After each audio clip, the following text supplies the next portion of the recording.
자, 이 마이크의 신호가 지금 제가 얘기하고 있는 상태에서 컴퓨터, 그러니까 제어하는 컴퓨터가 이겁니다. 지금 보이시죠? 제어하는 컴퓨터를 강제로 꺼보겠습니다. 하나, 둘, 셋. 강제로 계속 얘기하면서 꺼볼게요. 제가 꺼볼게요.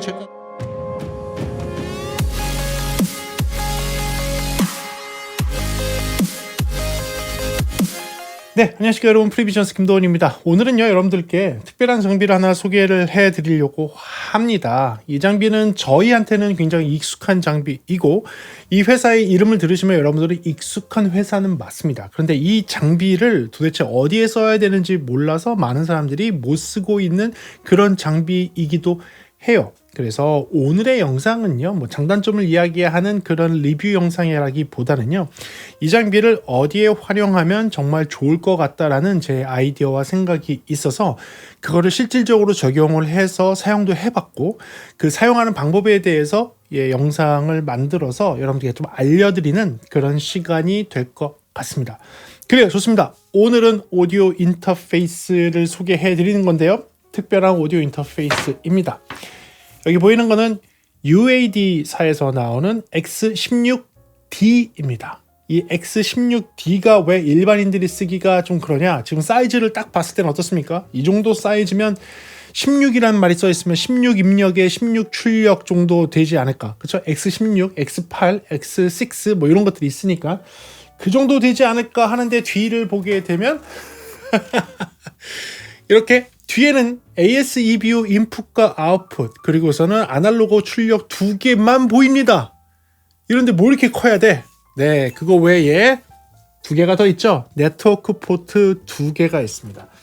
이 네트워크 포트 두 개 때문에 이 장비는 특별한 장비가 되는 것이고, 그것 때문에 많은 엔지니어들이 두려워서 쓰지 않는 장비도 되는 것은 맞습니다. 그렇다면 도대체 이 장비가 무엇인지에 대해서 설명드리고, 그리고 이 장비를 어떻게 활용하는 게 좋은지에 대해서 설명하면서 제가 생각할 때 이 장비는 이럴 때 좋겠다라는 것으로 결론을 낼까 하는 그런 영상이 되겠습니다. 그럼 한번 들어가 볼까요? 좋습니다. 이 제품은요, 제가 빌려서 리뷰를 해드립니다. UAD 제품을 제가 쓰고 있느냐 안 쓰고 있느냐? 네, 구매해서 쓰고 있습니다. 저는 X16이라는 아날로그 16인에 아날로그 16 아웃을 하는 장비를 가지고 있습니다. 그리고요, 저는 UAD 엔진을 갖고 있습니다. 예, 옥타인가? 네, DSP 엔진 8개 달려있는 거. 네, DSP 엔진 8개 달려있는 DSP 엔진만도 가지고 있습니다. 그 이유는 뭘까요? X16을 쓰는 것과 그 이유는 뭘까요? 당연히 오디오 입력을 많이 받아야 되는, 아날로그를 많이 받아야 되는 콘솔 데스크를 가지고 있으니까 X16을 선택을 했던 것이고요. 그러면서도 여기서 믹싱을 하는 거나 오디오적인 작업, 영상적인 작업을 하거나 돌비 애트모스와 같은 오디오 작업을 했을 때 사용해야 되는 플러그인이 있는데, 대부분의 사람들이 많이 쓰는 게 W사라고 하죠. W사의 제품을 정말 많이 씁니다. 저도 W사의 제품을 많이 쓰고 있고요. 그 번들 패키지를 꽤 많이 가지고 있습니다. 그래서 그거를 수년간, 굉장히 오랫동안, 사실은 저는 W사의 제품을 십수년이 거의 20년 정도 사용을 한 것 같아요. 진짜 오래전부터 사용을 했던 빅팬 중에 하나입니다. 그런데 저도 UAD사에서 나오는 플러그인들을 경험을 하면서 이 W사와 UAD는 차이가 좀 있구나. 특히 UAD에서 나오는 플러그인들은 굉장히 헤비하게 돌아가기 때문에 컴퓨터에서 돌리지 못하고 지금과 같은 오디오 인터페이스 내부에 오디오 프로세서를 탑재를 해서 컴퓨터는 그냥 오퍼레이팅용으로만 사용을 하고 실질적인 오디오 처리는 이 오디오 인터페이스 내부에서 다 처리하도록 되어 있어요. 그래서 플러그인을 사용을 하더라도 그 플러그인이 PC 또는 맥의 엔진을 쓰는 것이 아니라 이 오디오 인터페이스에 있는 DSP 엔진을 써서 구동을 하는 방식으로 되어 있습니다. 그러다 보니까 저는 엔진만 따로 있는 그런 장비까지 가지고 있는 거예요. 왜? UAD 플러그인들을 쉽게 쓰기 위해서죠. 플러그인 얘기하니까 여러분들도 또 어떤 분들 그 도대체 뭔데 이렇게 얘기하실 수 있을 것 같아요. 플러그인이라는 게 무엇이냐면요, 여러분들 여기 제 자리에 보이는 이런 아웃보드들이 있습니다. 이런 아웃보드들은 실제 소리를 아날로그로 프로세싱 또는 디지털로 프로세싱을 해서 소리를 만져서 이렇게 다른 소리로 바꿔주는 오디오 툴, 그러니까 오디오 장비들이에요. 이런 장비들을 아웃보드라고 하고, 이런 아웃보드들을 예전에 스튜디오에는 굉장히 많이 가지고 있었습니다.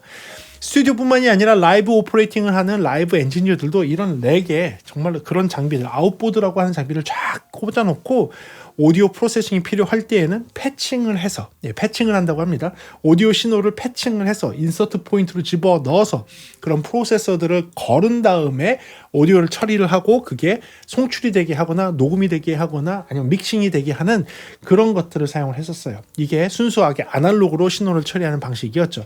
하지만 한 20여 년 전부터 이제 프로툴이나 누엔도와 같은 PC를 기반으로 한 DAW가 활성화가 되면서, DAW라는 컴퓨터가 믹싱 작업을 하고 레코딩 작업을 하고 거기서 프로세싱, 모든 오디오 처리들을 하다 보니 거기서 이러한 아웃보드들을 만들어냈으면 좋겠는데 라고 했었죠. 근데 초반에는 그게 그냥 내장되어 있었어요.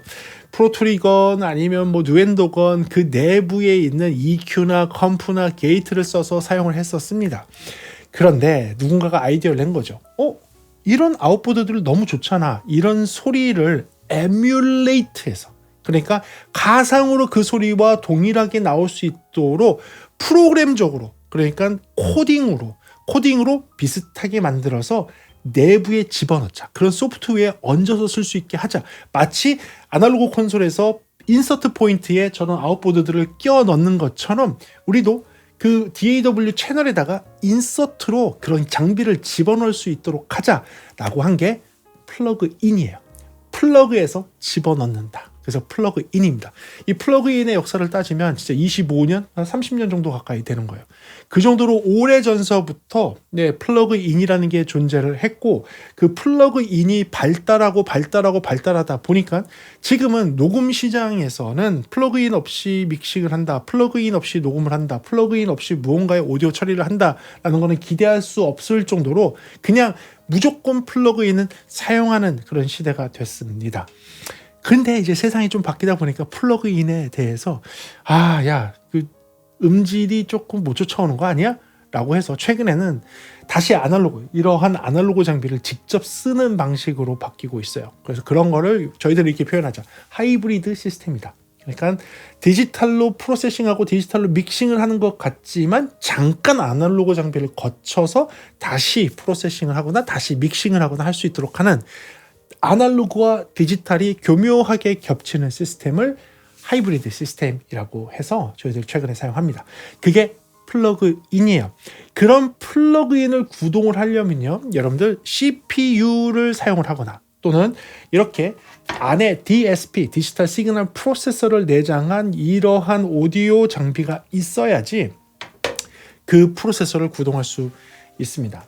물론 오디오에서 구동하는 그런 플러그인들은 뭐 그냥 영상에서 사용하는 그런 플러그인이나 프로세서에 비하면 아주 그냥 터무니없이 조그만 프로세싱 파워이긴 합니다. 하지만 우리 오디오들은요, 보통 뭐 수채널에서부터 수십 채널, 때로는 100채널이 넘는 오디오를 받아서 그걸 섞어서 우리가 원하는 소리를 만듭니다. 그걸 믹싱 작업이라고 하는데, 그렇게 수많은 채널들을 프로세싱을 하는데 그 하나하나의 채널에 하나나 두 개 또는 여러 개의 플러그인들을 채널당 꼽아요.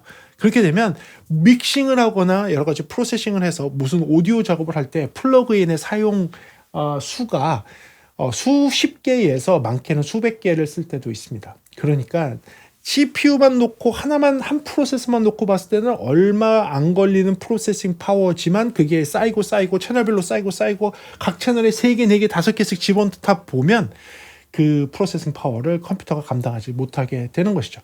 그래서 CPU만 의존하는 그런 플러그인들은 컴퓨터가 버벅거리거나 컴퓨터가 다운되는 그런 현상도 생기기도 합니다. 그래서 이런 플러그인들은 녹음하는 시장 쪽에서는 활성화가 되어 있지만 라이브 이벤트를 하는, 라이브 공연을 하는 데에서는 이런 플러그인들을 사용하는데 많은 두려움이 있습니다. 왜? 그 라이브 이벤트에서 컴퓨터가 뻗어서 오디오가 끊기면 그거는 진짜 큰 방송사고예요. 그거는 돌이킬 수 없는, 공연을 다 환불해주고 멈춰야 되는 그런 사고가 되는 것이기 때문에 라이브 믹싱하는 환경보다는 오히려 후작업을 하는 믹싱 프로세싱이라든지 포스트 프로덕션 쪽에서 많이 사용하는 게 그러한 플러그인 PC 맥을 이용을 해서 컴퓨터의 엔진을 이용해서 사용하는 플러그인이라고 생각하시면 됩니다. 그래서 이 플러그인들이 지금은 녹음 시장, 포스트 시장에서는 거의 100% 사용한다고 보면 됩니다. 99.99999%의 엔지니어들이 다 쓴다라고 생각해도 과언이 아닐 정도. 그냥 제가 그냥 딱 잘라서 100% 씁니다라고 해도 틀린 말이 아닐 정도예요. 하지만 라이브 환경에서는 플러그인을 쓰는 엔지니어를 손으로 꼽으라고 하면 플러그인 쓰는 엔지니어가 5에서 10%도 안 될 거예요. 90% 이상은 그 라이브 콘솔에 내장되어 있는 프로세서를 사용합니다. 왜? 안정성이 그만큼 중요하기 때문에. 그런데 오늘은 그 틀을 한번 깨볼까 합니다. 왜? 제가 이 X16D를 만짐으로써 이게 가능하겠구나라는 생각을 하게 됐습니다. 그 이유 중에 하나, X16D는요 지금처럼 뒤에는 오디오를 입출력할 수 있는 아날로그나 디지털 연결 단자가 없는 대신에 네트워크 연결 단자 2개를 해놨습니다. 하나는 프라이머리, 하나는 세컨더리, 그러니까 주 예비 포트로 되어 있어요. 물론 이 주 예비 포트로 되어 있는 얘네들이 안에 내부로 이제 크로스와이어가 될 수 있도록 되어 있기 때문에 장비들을 그냥 이 데이지 체인처럼 링크를 하게 되면 그걸 통해서도 장비를 연결할 수 있다고는 하는데요. 아무튼 네트워크 포트라고 보시면 됩니다. 이 네트워크 포트로 교신하는 프로토콜은 단테라는 프로토콜입니다. 이게 하다 보니까 강의가 되는 것 같은데, 아무튼 단테라는 프로토콜은 무엇이냐면 이 네트워크를 기반으로 해서 디지털 오디오를 손실 없이 무손실로 전송하는 프로 쪽에서 사용하는 프로토콜입니다. 여러분들이 알고 있는 뭐 코덱이라든지 아니면 뭐 AAC 코덱, 플렉, 알렉 뭐 이런 거 아니에요. 그런 거 아니고요. 진짜 순수하게 그 압축이 없이 무압축의 무손실을 그냥 쫙 보내는 그런 프로토콜이라고 보시면 돼요. 이게 어디부터 시작을 했느냐? 제일 처음 시작한 거는 이제 코브라넷이라는 겁니다. 이거는 1993년도 이때부터 나온 거예요. 그러니까 30년이 훨씬 더 전에 네트워크가 10메가 때, 100메가일 때, 그렇죠. 10메가에서부터 100메가로 넘어가는 그 시점에 나온 프로토콜로서 그때는 32 인풋에 32 아웃풋을 네트워크 랜선 하나로 보낼 수 있는 그런 프로토콜이었어요. 20비트의 최대 48kHz의 신호를 무손실로 32개를 한 방향으로 보내고 32개를 한 방향에서 받을 수 있도록, 그래서 64채널의 양방향의 통신을 할 수 있도록 100메가 베이스의 네트워크에서 할 수 있는 그런 프로토콜이 코브라넷이라고 아주 옛날에, 그거 현재도 쓰고 있습니다. 그 프로토콜이 있었고요. 그 다음 나온 게 2000년대 초반에 나온 것이 이 오디네이트에서 나오는 단테라는 프로토콜입니다. 이 오디네이트에서 나오는 단테라는 프로토콜은 2006년인가 뭐 거의 그 정도부터 좀 많이 활성화가 되기 시작했는데, 이것도 한 20년이 넘었죠. 20년 정도 됐죠. 이 오디네이트에서 만든 단테라는 프로토콜이 처음 나왔을 때에는 그냥 코브라넷의 그 상위 버전이라고 해서 나오긴 했는데 좀 더 좋은 성능을 발휘하고 있었어요. 100메가 베이스에 끝나지 않고 기가까지도 사용할 수 있게 되어 있는 거죠. 그러면 이론상으로는 어떻게 되겠습니까? 이론상으로는 32채널에 32채널을 받을 수 있는 게 아니라 320채널을 보내고 320채널을 받을 수 있게 이론적으로는 되어 있는 거죠. 그래서 실제 캐파는 1기가라는 네트워크 포트에서 전송할 수 있는 20비트의 48kHz를 기준으로 해서 무손실의 무압축 신호를 수백 채널을 보내고 수백 채널을 받을 수 있게 되어 있는 프로토콜로 나왔습니다. 그런데 이게 20년이라는 시간이 지나가면서 안정화가 너무 잘 되기 시작을 해서 심지어는 방송국에서도 사용을 하고 라이브 이벤트, 아까 얘기하는 안전이 제일 중요하다고 생각하는 방송국과 라이브 이벤트에서 이 단테라는 프로토콜을 사용하기 시작을 했습니다. 오히려 단테라는 프로토콜은 녹음 시장에서 오히려 좀 잘 사용하지 않고요. 왜냐하면 단테라는 프로토콜이 녹음 시장에서 굳이 쓸 일이 없어요. 녹음실에서는 뭐 녹음 부스와 그 스튜디오 컨트롤 룸이 그게 멀리 있지 않으니까 단테라는 프로토콜이 별로 필요하지 않지만, 라이브 이벤트나 방송국은 건물 안에서 이 부조들끼리의 신호를 교신한다든지 아니면 뭐 공개홀과의 이 신호를 연결한다든지 여러 가지 그 방송 건물 안에서 신호들이 오고 갔을 때 해야 될 일들이 굉장히 많거든요. 많은 채널들이 왔다 갔다 해야 되거든요. 또는 라이브 이벤트에서는 공연장 같은 경우에는 뭐 주 공연장도 있지만 부 공연장도 있고 그 다음에 그 주 예비 시스템도 있고 무대 쪽에 스피커 시스템과 연결해야 되는 그런 시스템들도 있고 무대 위에 상수와 하수와 백스테이지에 입출력단을 연결해야 되는 복잡한 시스템들이 다 있는데 그걸 다 아날로그로 했을 때는 너무나 케이블이 많아지고 너무나 시스템이 복잡해지고 패치베이를 하는 것도 스테이지에서 패치베이를 해야 되고 FOH에서 패치베이를 해야 되고 앰프룸에서 패치베이를 해야 되는 굉장히 복잡한 시스템이 되는데 그거를 이제 네트워크로 단테를 이용해서 수백 채널이 왔다 갔다 편하게 할 수 있는 시스템으로 갖춰진 게 지금 단테예요. 그래서 사실 단테는 공연장에서 더 많이 쓰고 라이브 이벤트에서 더 많이 쓰고 방송국에서 더 많이 쓴다고 될 정도로 단테라는 프로토콜은 오히려 그런 복잡해지는 시스템에 잘 적응을 해서 20년간 안정성을 가지고 왔어요. 이 단테라는 프로토콜 외에 다른 것도 있습니다. AVB라고 해서 오디오 비디오 브릿지라는 새로운 프로토콜도 있어요. 이거는 이 시스코가 기준으로 해서 만들었고요. 우리나라의 삼성과 LG도 여기에 함께 스폰서로 참여를 하고 있는 겁니다. 이 AVB도 나온 지가 십수년이 됐습니다. 이 AVB도 나온 지가 십수년이 됐고 AVB도 안정화가 돼서요. 여러분들이 지금 제가 말씀드리면 여러분들이 타고 있는 독일의 B사의 자동차, 그래서 그 B사의 자동차가 엔진과 여러 가지 센서들과의 교신하는 방식이 이 AVB를 사용을 하고 있습니다. 그 정도로 이 프로토콜도 안정화가 됐죠. 그 다음 프로토콜, 단테를 다음으로 생각하는 프로토콜 AVB를 생각하는 이유가 그것인데 그 AVB의 다른 이름이 TSN입니다. Time Sensitive Network. 그래서 TSN이라는 것도 AVB랑 같은 거고 그게 이제 단테의 그 다음 버전이 TSN으로 갈 거라는 예측을 조심스럽게 해보죠. 자, 서론이 길고 강의가 길었습니다. 그 단테가 여기에 들어가 있습니다. 다시 정리해서 얘기하면 안정성이 인정받고 방송국과 공연장과 라이브 이벤트에서 사용하는 그 단테가 여기 껴져 있는 거예요. 그런데 UAD는 뭐로 유명한 회사죠? 이 UAD는 뭐로 유명한 회사입니까? 녹음실로 유명한 회사예요. 녹음 장비로 유명한 회사예요. 녹음실에서 쓰는 플러그인으로 유명한 회사예요. 그쵸? 그러니까 뭘 노렸을까요? 잠깐만 있어봐. 녹음실에서 써야 되는 그 UAD의 좋은 플러그인들을 라이브 이벤트에서 쓸 수 있겠네? 이렇게 된 거죠. 그런 이유가 있었어요.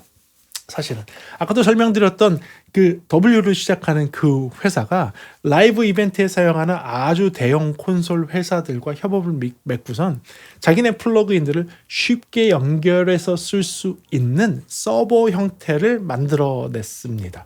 그 서버 형태를 만들어내고 자기네 플러그인들을 구동하면서 이 서버 렉이라는 이름을 사용을 했고 그래서 컴퓨터 모니터를 하나를 더 띄워놓고 라이브 이벤트를 하다가 그 컴퓨터에서 제어를 해서 플러그인을 끼고 그게 그 채널로 들어와서 사용할 수 있는 그런 것들을 사용을 했었습니다. 아마 그것을 타겟으로 노린 게 아닌가라는 조심스러운 추측을 해보게 됩니다. 그래요. 그렇게 되어 있는 뒷배경을 생각을 하고 이 제품을 봤으면 좋겠습니다. 한번 그러면 이 제품을 간단하게만 설명을 해드릴게요. 이 제품요, 뒷단, 후단에는 AS-EBU 인풋과 아웃풋 하나씩만 가지고 있습니다. 물론 이 하나의 포트는 두 개의 채널이 들어가고 두 개의 채널이 나오기 때문에 일반적으로 48kHz나 또는 96kHz를 주고받을 수 있는 포트로 되어 있어요. 그러니까 디지털로 연결할 수 있는 거 하나 해놓고요. 그 다음에 아날로그로 출력할 수 있는 두 개의 아날로그 출력단을 가지고 있습니다. 모니터 출력이라고 해서 이걸 통해서 스피커를 연결하거나 여기서 오디오 프로세싱이 어떻게 되고 있는지를 직접 듣고 싶을 때 연결하는 포트가 있습니다. 그리고 그 뒤에는요, 단테가 있습니다. 이 단테는 아까 얘기한 대로 네트워크 포트로 수백 채널을 주고 수백 채널을 받을 수 있는 환경은 되지만 이 단테 프로세서 자체가 한계가 있는 거죠. 그래서 지금 X16D는요 16채널을 받고 16채널을 줄 수 있는 환경으로 만들어졌기 때문에 네트워크 포트가 설상 있다고 하더라도 수백 채널을 주고받는 건 아니고요. 16채널을 받고 16채널을 보낼 수 있게 되어 있습니다. 그렇다면 그 라우팅은 뭘로 해주느냐? 단테가 무료로 제공하는 단테 컨트롤러라는 소프트웨어가 있어요. 그 소프트웨어를 돌리게 되면 이 포트에 들어오는 오디오 신호를 네트워크 상황에 있는 단테 장비들끼리 라우팅해주는, 연결해주는 소프트웨어가 있습니다. 그걸로 클릭만 하면 신호가 연결돼서 돌아가게 되어 있습니다. 그리고 그 뒤에는요, 그 워드 클락이라고 해서 외부 동기화 신호와 연결해서 디지털 장비들이 많을 경우 동기화를 같이 해서 오디오 신호에 이 클락을 맞춰주는, 클락이 굉장히 중요하거든요. 디지털에서 클락이 잘 안 맞으면 노이즈도 다 생기고 음질도 떨어집니다. 클락을 맞춰주는 워드 클락 단자가 있고요. 그리고는 결정적으로 컴퓨터와 교신할 수 있고 컴퓨터와 오디오를 주고받을 수 있는 유니버셜 오디오가 만들어낸 썬더볼트 또는 USB-C 단자라고 이야기하는 그 단자 2개가 되어 있습니다. 그게 답니다. 앞쪽에는 뭐 이렇게 스위치, 온오프 스위치하고 여기 메뉴 있고 여기 뭐 볼륨 돌리는 거 요거밖에 없습니다. 심지어는 헤드폰 단자도 존재하지 않습니다. 자, 이렇게 생겨 있는 애를 뭘로 쓰느냐? 첫 번째로 단순하게 생각할 수 있는 건 아마 이걸 겁니다. 그럼 이거 연결하면 그냥 플러그인 돌릴 때 나 DAW, 프로툴이나 누엔도나 아니면 뭐 로직을 돌릴 때 거기에 있는 UAD 플러그인을 구동시키는데 충분히 돌아갈 수 있는 건가요? 그 돌리는데 쓸 수 있는 DSP가 들어가 있습니다. 그리고 얘는 지금 우리나라에서 기어라운지에서 요거를 판매를 하고 있는데 2가지 프로모션이 같이 있더라고요. 20여 개의 플러그인과 함께 판매하는 조금 저렴한 버전이 있고요. 100개 이상의 플러그인을 동봉해서 주는 그런 조금 한 100만 원 정도 더 비싼 패키지도 있더라고요. 근데 그 20개, 28개인가? 그 정도로 플러그인이 들어가 있는 거에 패키징을 보더라도 여러분들이 잘 알고 여러분들이 쓰기 원하는 애들 다 있어요. 제가 여기 있는 LA2A라든지, 그죠? 이런 LA2라든지 1176이라든지 이런 거 그냥 기본적으로 다 있습니다. 그래서 여러분들이 정말 나 이거 쓰고 싶었는데 정말 이 사운드 진짜 원했는데 하는 그런 기본적인 플러그인도 그 28개 중에 들어가 있어요. 그래서 그거 쓰시면 되고요. 난 그걸 더 넘어서 쓰고 싶다. 좀 이따가 보여드리겠지만 480L 같은 거 쓰고 싶다. 뭐 224 같은 거 쓰고 싶다. 160 DBX의 160 같은 거 쓰고 싶다. 막 하면 이제 그때 거기에 쓸 수 있는 플러그인들이 껴있는 게 그 100개 이상의 패키징으로 들어있는 거에 들어가 있어요. 뭐 펄텍 거 쓰고 싶다. 뭐 이런 것들 있죠. 쓸 수 있어요. 물론 그렇게 안 하셔도 돼요. 이것만 사고선요. 내가 정말 쓰고 싶은 애만 UAD 사이트에 들어가서 구매하시면 돼요. 그 하나씩 구매할 수 있습니다. 하나씩 구매하시면 돼요. SSL이라든지 이런 거 쓰고 싶다. 뭐 G컴프 이런 거 쓰고 싶다 했죠. 그거는 G컴프는 아마 그 100개 이상 들어간 거에 포함이 다 되어 있을 거예요. 채널 스트립도 다 들어가 있습니다. 뭐 API 사이에 EQ라든지 뭐 이런 것들 다 포함되어 있습니다. 그럼 뭐 그런 거를 다 쓰고 싶다고 했을 때 단순하게 이것만 구매해서 쓰셔도 돼요. 근데 그렇게 쓸 거면 저는 요 DSP 엔진만 있는 거 쓰는 게 맞습니다. 입출력이 필요 없다면. 그런데 얘를 도대체 어디에 쓸 수 있을까요? 제가 이거 쓰는 것을 한번 해봤습니다. 자, 그러면 라이브 환경에서 이 UAD 플러그인을 사용을 하는 방법에 대해서 한번 해보겠습니다. 지금 보시는 것처럼 아무것도 연결되어 있지 않고 지금 이 무선 마이크의 신호만 들어오는 상태에서 네트워크선을 통해서 단테로 이 UAD 컴퓨터로 들어가고요. 사실 컴퓨터 들어간 게 아니라 UAD 16D의 단테 단자로 들어가고 거기서 프로세싱을 한 다음에 이쪽으로 다시 들어와서 지금 17번 채널을 통해서 여러분들 녹음이 들어가고 저도 스피커를 듣고 있고 여러분들 그 녹음되어 있는 소리도 들을 수 있도록 되어 있는 겁니다. 지금은 화면을 보는 것처럼 아무것도 걸려있지 않고 이 레벨만 뜨고 있는데요. 하나 이런 식으로 레벨이 뜨고 있는 것을 확인할 수 있습니다. 그렇다면 이렇게 채널, 물론 여기 UAD 16은 말 그대로 16개 채널에만 플러그인을 걸 수가 있습니다. 거기에서 DSP 용량이 허락하는 대로 그 수를 늘려서 원하는 걸 넣을 수가 있는데요. 기본적으로 제공되는 플러그인도 있지만 여러분들이 구매해서 사용을 해야 되는 플러그인들도 있습니다. 그래서 16D를 구매하실 때에는 플러그인까지 포함돼서 이게 구매할 수 있는 그런 쿠폰이나 그런 패키지가 있으면 같이 구매하시는 걸 권장해 드리겠어요. 자, 그래서 이 플러그인을 걸게 되면 16채널밖에 못 거는 거 아니냐라고 하는데요. 사실은요, 이런 플러그인을 걸어서 구동하는 게 16채널이면 사실 많이 쓰는 거예요. 주요한 채널, 꼭 필요한 채널에만 걸 수 있고요. 그 채널에 걸었을 때 사용을 하게 되면 내가 요거 정도만 쓰면 되겠다. 그리고 DSP 용량, 그다음에 이 W사, 그러니까 이 UAD사가 아니라 W사에서 나오는 걸 쓰게 되면 플러그인 늘릴 때마다 레이턴시 부분도 조정이 될 수가 있고 거기에 또 CPU를 잡아먹는 이런 파워 그런 것 때문에 안정성이 떨어지는 것 때문에 너무 많은 플러그인을 못 걸게 되어 있잖아요. 대신에 UAD 같은 경우에는 이 프로세서가 이 16D라는 인터페이스 안에 DSP 프로세서가 내장이 되어 있고 컴퓨터를 직접적으로 사용하는 것이 아니라 여기 오디오 인터페이스 내부에서 프로세싱을 하는 그런 방식으로 되어 있습니다. 자, 그래서 그 성능을 한번 볼게요. 지금은 통과해서 그냥 바로 들어오는 걸 듣고 있는데 저는 들을 때에도 지금 그렇게 레이턴시가 느껴지지 않고 있어요. 스피커가 조금 더 멀리 있기 때문에 그냥 멀리 있는 스피커에서 나오는 소리다 정도만 느껴지지 이것 때문에 레이턴시 때문에 소리가 막 이상하다 이렇게 느껴지지 않습니다. 그러면 제가 첫 번째 채널에는 가장 많이 쓰는 컴프레서를 한번 써보도록 할게요. 워낙 유명한 컴프레서 여러분들 쓰기 원하시는 컴프레서 한번 걸어보도록 하겠습니다.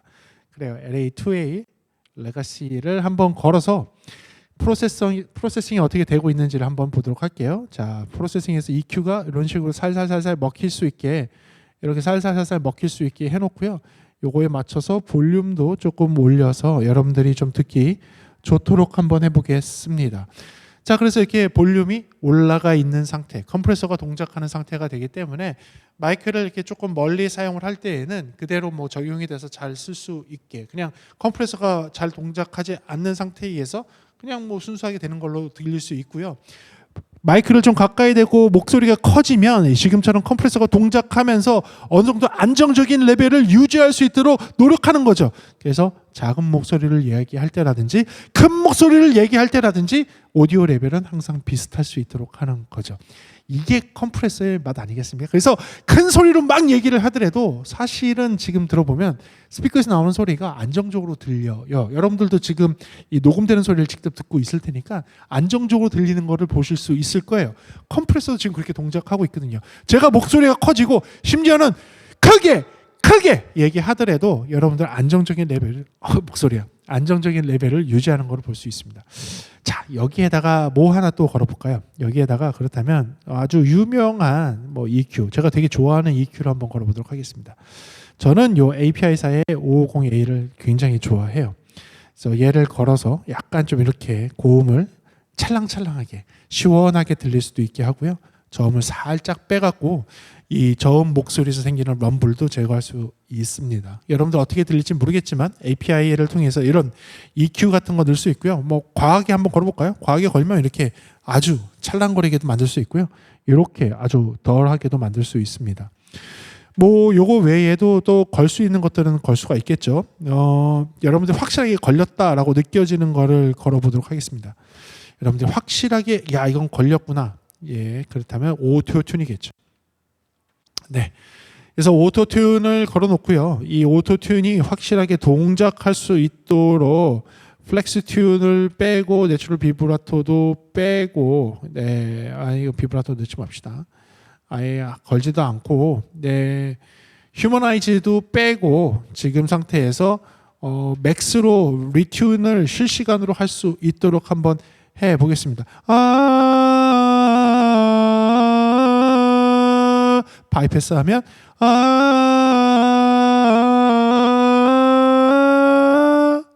바이패스가 안 되네. 요 바이패스는 그 바이패스가 아니구나. 가만히 있어보자. 바이패스를 여기 있습니다. 바이패스를 하면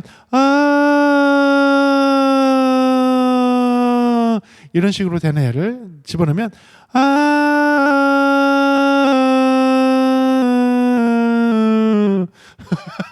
어거지로 음정을 잡으려고 해요. 원래는 이런 소리라면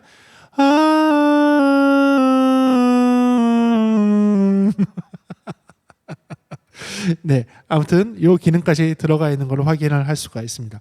그리고 여기에 제가 뭐 하나를 또 걸어놨는데 뭐 이렇게 오디오 튠도 실시간으로 할 수 있고 EQ도 걸 수 있고 컴프레서도 걸 수 있어서 큰 소리도 해도 괜찮게 해놨는데 뭐니 해도 LA2A를 죄송합니다.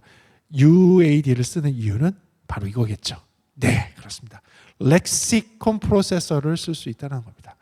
그 중에서도 렉시콘의 레전더리 480L을 쓸 수가 있다는 거죠. 가장 유명한 480L 홀 소리를 낼 수 있도록 한번 해봤거든요. 그렇다면 이 소리가 잘 되는지 한번 해볼까요? 네, 그래서 센스 온 페이더로 이렇게 줘서 이 소리가 480L로 잘 들어갈 수 있도록 한번 해볼게요. 480L에 지금 걸려 있고요. Q로 나가고 있을 겁니다. 네, Q로 나갈 수 있게 해놨습니다. 주어 나가는 게 아니라 Q로 나갈 수 있게 해서요. 리버브가 먹힐 수 있게 해놨습니다. 지금처럼 울림이 있을 수 있도록 해놨습니다. 여기 채널이 아니라 이 채널로 울림이 있을 수 있도록 해놨습니다. 네. 지금 들리시죠? 울림이 야 동굴이다. 그래서 이 480L의 리버브를 쓸 수 있는 환경까지 만들어 봤습니다.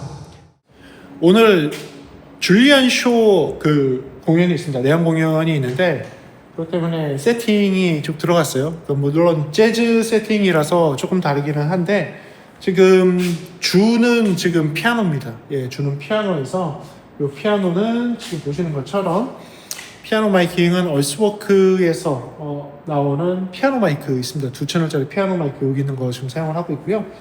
그리고 여기에서 이제 혹시 모니터링이 안 될 수도 있을까봐 이제 인이어 모니터링 할 수 있도록 인이어 시스템도 이쪽에 갖춰놓고 있고, 그리고 그 위에는 이제 룸 마이크가 있습니다. 그래서 전체적인 소리는 룸 마이크로 잡을 수 있도록 해놨어요. 이번에 또 첼로도 같이 하거든요. 첼로도 같이 해서 첼로 마이크도 들어가는데 C414 ULS로 되어 있고 마찬가지로 인이어도 들을 수 있도록 해놨습니다. 콘트라베이스는 픽업이 보통 있으니까 저희가 이 콘트라베이스 자리에는 픽업을 할 수 있도록 DI와 그 다음에 작은 앰프도 준비를 했고요. 그거 외에도 어쿠스틱 소리를 잡을 수 있도록 이렇게 노이만 마이크도 준비를 해놨습니다. 드럼은 좀 되게 심플하게 갔어요. 전체적인 오버헤드 위주로만 좀 가려고 하고요. 거기에 살짝의 액센트로 드럼 스네어 그리고 PGM 마이크를 이제 드럼의 킥에다가 할 수 있도록 해 놨습니다. 그리고 오늘은 이제 라이브, 제가 이제 라이브를 할 때에는 여기에는 X32 갖고 라이브를 하고 녹음은 이제 저 위에서 니브 콘솔로 지금 녹음하게 돼 있는데 오늘은 이제 라이브 이벤트다 보니까 라이브를 하는데 보통 라이브를 하면서 가장 아쉬운 것들이 몇 개가 있는데 이제 그 중에 하나 오늘 새로 하는 게 뭐냐면 이거예요. 렉시콘 480L을 사용합니다. 사실은 이 장소는 이 위에 있는 룸 마이크가 있기 때문에 여기에 있는 홀에 리버브를 해서도 충분해요. 사실 충분한데 오늘은 살짝 클로즈 마이킹 하는 소리에는 480L 사운드를 살짝 입힐 예정입니다. 그래서 단테로 여기에 있는 소리가 넘어갈 수 있도록 해주고 이쪽에 지금 UAD에서 나오는 요 하드웨어를 사용을 해서 480L을 구동시킬 예정이에요.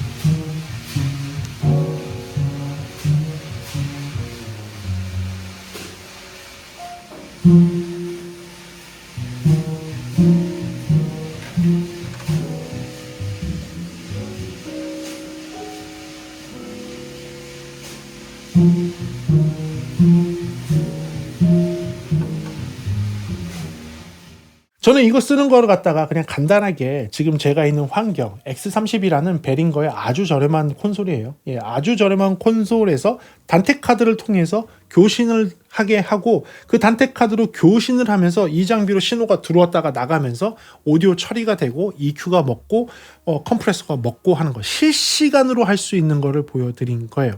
자, 그렇다면 이거 배보다 배꼽이 더 큰 거 아닙니까? 왜냐면 X32 콘솔의 가격보다 얘 가격이 훨씬 비싸거든요. 얘 가격이 훨씬 비싸요. 이게 X32 콘솔보다 비쌉니다. 이거 보고 잘못된 거 아니냐? 라고 하는데 그렇게 생각하시면 안 되는 거예요. 왜냐하면 여러분들 그 LA2A의 얘 있죠? 얘 가격이 얼만데요? 이 가격이 얼만데요? 1176의 가격이 얼만데요? 그렇게 생각하셔야 되는 거예요. 얘네들을 산다고 생각하셔야 되는 거예요. 얘네들을 사서 장착해서 쓸 수 있는 환경을 내가 비록 X32의 저렴한 콘솔을 쓰지만 내 옆에는 뭐 LA2A가 있고 내 옆에는 1176이 있다 이렇게 되는 거예요. 펄텍 EQ가 있다 이렇게 되는 거예요. API 사이에 EQ가 있다 이게 되는 거예요. 걔네들을 옆에 쌓아놓고 쓸 수 있다라는 게 되는 거죠. 자, 그리고 그렇다면 이거보다 좀 더 밸런스가 맞는 콘솔은 무엇일까요? 야마하 계열이 지금 전부 단테로 넘어갔습니다. 야마하 계열의 콘솔에는 단테 옵션 카드도 필요 없습니다. 기본적으로 단테이기 때문에 거기에 네트워크 단자에 얘만 연결하면 됩니다. 그러면 야마하 콘솔에다가 지금 얘기한 그런 플러그인들을 내가 자유롭게 장착을 해서 쓸 수 있는 환경이 될 수 있는 겁니다. 그리고요, 하나가 더 있죠. 네, 디지코어와 같은 대형 콘솔. 디지코어와 같은 대형 콘솔 문제가 뭘까요? 네, 디지코어와 같은 대형 콘솔 문제가 뭘까요? 저는 그 콘솔을 담당자로서 오래 다뤄봤지만 그 콘솔에 약점이 있습니다. 약점은 이펙터예요. 그 이펙터 중에서도 리버브예요. 예, 리버브의 품질이 수억 원을 하는 콘솔에서 기대하기는 이거는 좀 아닌데 그냥 왜냐면 다른 소리가 너무 좋거든요. 프리의 소리도 좋고 다른 기능의 소리도 너무 좋은데 그 너무 좋은 품질에 비해서 리버브의 품질이 상대적으로 떨어지는 거죠. 상대적으로 떨어지는 거죠. 그래서 저희가 쓰는 그 FOH에 SD8 콘솔이 있음에도 불구하고 저희는 리버브를 옆에 렉시콘 92를 사서 렉시콘 92가 껴있고 렉시콘 92가 돌아가도록 해놨어요. 차이가 커요. 예, 차이가 큽니다.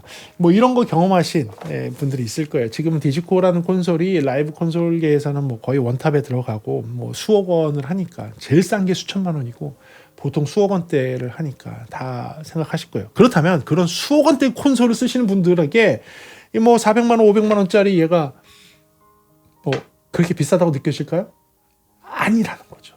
그리고 이 400만 원, 500만 원짜리에서 만약에 여러분들이 렉시콘 480L을 걸 수가 있다면, 네, 480L, 그 레전더리 480L을 걸 수만 있다면, 그러면 얘기는 끝난 거죠.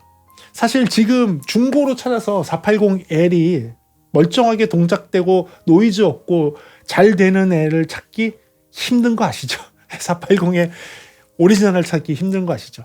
그럴 바에는 제대로 잘 복각되어 있는 UAD사에서 나오는 렉시콘 480L의 사운드가 저는 훨씬 더 안정적이고 좋다고 생각합니다. 그런 거를 구동할 수 있는 환경을 만들어 준다는 것 자체가 사실 대단하다고 생각해요. 그렇다면 여러분도 한번 궁금하신 것도 하나 있을 거예요.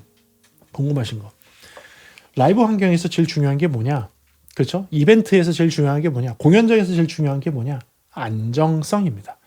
공연이 망치면 환불을 해줘야 됩니다. 극장, 뮤지컬, 연극을 하고 있는데 오디오가 안 나가면 환불을 해줘야 됩니다. 그 정도로 심각한 거예요. 만약에 대형 공연장에서 한 자리가 10만 원짜리인데 그 장소가 1000명이 모였다고 쳐보세요.